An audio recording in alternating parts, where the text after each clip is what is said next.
திமுக வேட்பாளரும் அமைச்சர் கே.என். நேருவின் மகனுமான அருண் நேரு பெரம்பலூர் தொகுதியில் வாக்கு சேகரித்த போது அவர் சென்ற வாகனத்தை வழிமறித்து இஸ்லாமியர்கள் சரமாரியாக கேள்வி கேட்டு விரட்டியடித்த நிகழ்வானது அரங்கேறியுள்ளது.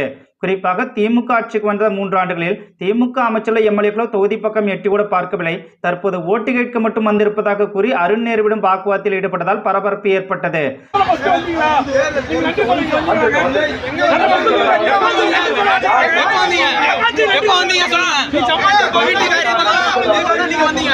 இஸ்லாமியர்களின் பாதுகாவலன் என கூறிக்கொண்டு முதல்வர் ஸ்டாலின் போடும் நாடகத்தை சிறுபான்மையினர் புரிந்து கொண்டதால் தான் தற்போது ஓட்டு கேட்டு செல்லும் அருண் நேருவை இஸ்லாமியர்கள் கேள்வி கேட்டு விரட்டியடித்துள்ளதாக எதிர்த்தரப்புகள் கலாய்த்து வருகின்றனர். மேலும் முதல்வர் ஸ்டாலின் மகன் அமைச்சர் கே.என். நேருவின் மகன் என அதிகார திமிர் பிடித்து திமுக குடும்ப வாரிசுகளுக்கு மக்களை செருப்படி கொடுத்து வருவதாகவும் கலாய்த்து வருகின்றனர். மேலும் பணம் கொடுத்தால் மக்கள் ஓட்டு போட்டு விடுவார்கள் என்ற அனுபவம் முதல்வர் ஸ்டாலினுக்கு இருப்பதால் தான் மழை வெள்ளத்தால் சென்னை மக்கள் தத்தளித்த போது கண்டுகொள்ளாத முதல்வர் ஸ்டாலின் தற்போது செல்பி எடுப்பது, டீ குடிப்பதென போட்டோ ஷூட் செய்து கொண்டிருப்பதாகவும் இதன் காரணமாகவே ஓட்டு கேட்டு செல்லும் முதல்வர் ஸ்டாலின் தொடங்கி திமுக மற்றும் அதன் கூட்டணி கட்சி வேட்பாளர்களை நிற்க வைத்து மக்கள் சரமாரியாக கேள்வி கேட்டு விரட்டியடித்து வருவதும் கவனிக்கத்தக்கது.